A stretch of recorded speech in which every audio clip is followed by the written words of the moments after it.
7 stvari koje nikada ne treba da otkrivaš drugima. Carl Gustav Jung. Mnogi ljudi veruju da će biti bolje prihvaćeni i više voljeni ako drugima govore sve o sebi. Zato bez mnogo razmišljanja pričaju o svojim planovima, poveravaju svoje najveće strahove, govore o onome što ih raduje i šta im je u životu najvažnije. Smatraju da iskrenost podrazumeva da pred drugima ne treba ništa skrivati. Međutim, to ne samo da nije tačno, već ponekad može da bude i veoma opasno. Carl Gustav Jung posvetio je veliki deo svog života proučavanju ljudske prirode i međuljudskih odnosa. Njegovi radovi pokazuju da psihološka zrelost ne znači da drugima otkrivamo baš sve što mislimo i osjećamo. Naprotiv, zreo čovek razume da postoje stvari koje treba sačuvati za sebe. Ljudi se međusobno razlikuju po karakteru, namerama, vrednostima u koje veruju. Dok će jedni poštovati ono što im poverite, drugi će te informacije iskoristiti protiv vas. Zato je sposobnost da postavite granice jedan od najvažnijih znakova emocionalne zrelosti. U nastavku govorim o 7 stvari koje prema psihološkim principima koje nalazimo u Jungovim delima nikada ne treba olako otkrivati drugima. Prvo, ne otkrivaj svoje planove.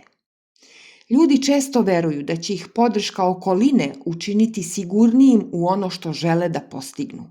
Ali psihologija nam pokazuje da razgovor o velikim planovima ponekad daje potpuno suprotan efekat. Kada drugima ispričamo šta nameravamo da ostvarimo, naš može da doživi privid osjećaja kao da smo deo tog cilja već postigli. Zadovoljstvo koje bi trebalo da bude nagrada za trud pojavljuje se prerano, pa motivacija polako počinje da slabi. Postoji još jedan razlog zbog kog nije mudro da svima govorimo o svojim namerama. Svaki čovek svet posmatra kroz sopstvena iskustva, strahove i ograničenja. Ono što je za tebe sasvim ostvarivo, neko drugi može doživeti kao nemoguće. Njegova sumnja tada lako postaje deo tvog razmišljanja.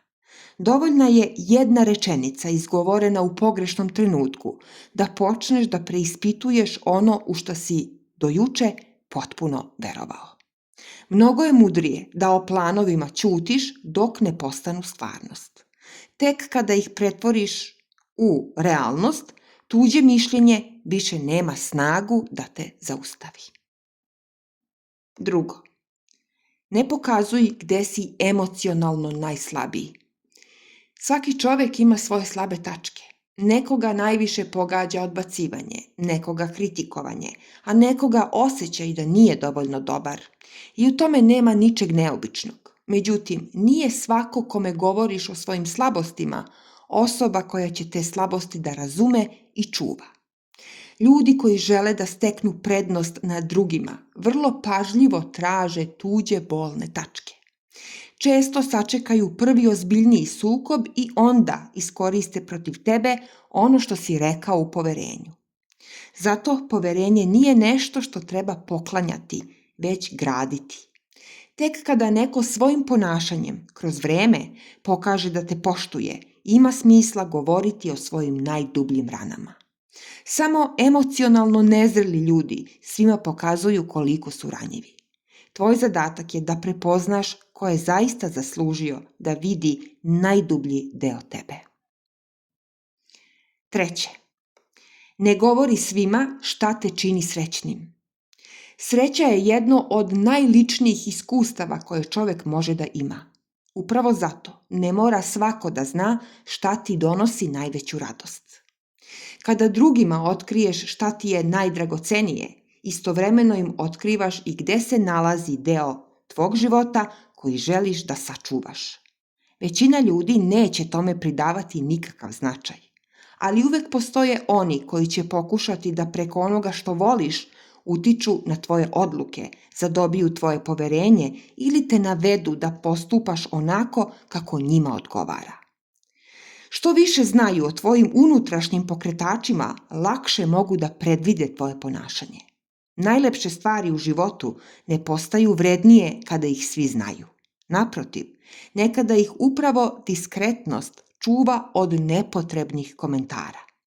Čovek koji ume da uživa u svojoj sreći, bez potrebe da je neprestano pokazuje drugima, nikada ne postaje zavistan od tuđeg odobravanja. 4. Ne objašnjavaj svaku svoju odluku. Mnogi ljudi osjećaju potrebu da drugima objasne zašto su nešto uradili, zašto su promenili posao, prekinuli vezu, udaljili se od nekih ljudi ili doneli odluku koju okolina ne razume. Kao da veruju da će njihova odluka biti ispravna tek kada za nju dobiju tuđe odobrenje. Međutim, zreo čovek zna da nije dužan da svakome polaže račune o svom životu. Ljudi retko procenjuju tuđe odluke na osnovu činjenica. Mnogo češće to rade na osnovu iskustva, interesa i uverenja. Zbog toga ćeš, ma koliko dobro da objasniš svoje razloge, uvek naići na nekoga ko smatra da je trebalo da postupiš drugačije. Postoji trenutak kada objašnjavanje prestaje da bude razgovor i postaje potreba da se opravdaš. A čovek koji neprestano traži razumevanje drugih, polako ali sigurno gubi poverenje u sebe i svoje sposobnosti. Naravno, postoje ljudi kojima dugujemo objašnjenje. To su oni koje naše odluke neposredno pogađaju i sa kojima gradimo odnos zasnovan na poštovanju. Ali ostatku sveta nisi dužan da obrazlažeš svaki svoj korak. Nekada je dovoljno da doneseš odluku i nastaviš dalje. 5. Ne otkrivaj svaku svoju pobedu. Kada postignemo nešto važno, prirodno je da poželimo da svoju radost podelimo sa ljudima koje volimo. Ipak, postoji velika razlika između deljenja sreće sa bliskim ljudima i potrebe da svaki uspeh bude potvrđen od strane okoline. Ne raduju se svi tuđem uspehu.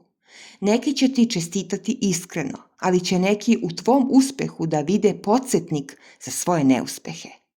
Umjesto da ih inspiriše, tvoje dostignuće u njima može da probudi zavist, takmičarski duh ili želju da umanje ono što si ostvario. Zbog svega toga nije potrebno da svaka pobeda postane javna. Ljudi će i onako vremenom da vide rezultat tvog rada. Nešto što je zaista vredno ne traži neprestanu potvrdu niti glasno predstavljanje. Najveći uspeh nije onaj o kome svi govore, već onaj koji ti daje mir, sigurnost i osjećaj da ti je dobro u sopstvenoj koži. Takve pobede ne postaju manje vredne ako ih ne vidi ceo svet. 6. Ne pokazuj drugima koliko si jak. Ljudi često misle da će drugi više da ih poštuju ako pokažu koliko su jaki. Zato preuzimaju više obaveza, opraštaju ono što ne bi trebalo i trpe mnogo duže nego što možda moraju. A onda, posle mnogo godina, primete jednu psihološku zakonitost. Granice koje ne postaviš na vreme, drugi lako pomeraju i prilagođavaju sebi. Ako neko vidi da uvek opraštaš, on polazi od pretpostavke da ćeš to da radiš uvek.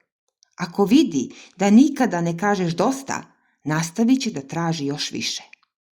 Snaga nije sposobnost da izdržiš sve što ti život donese.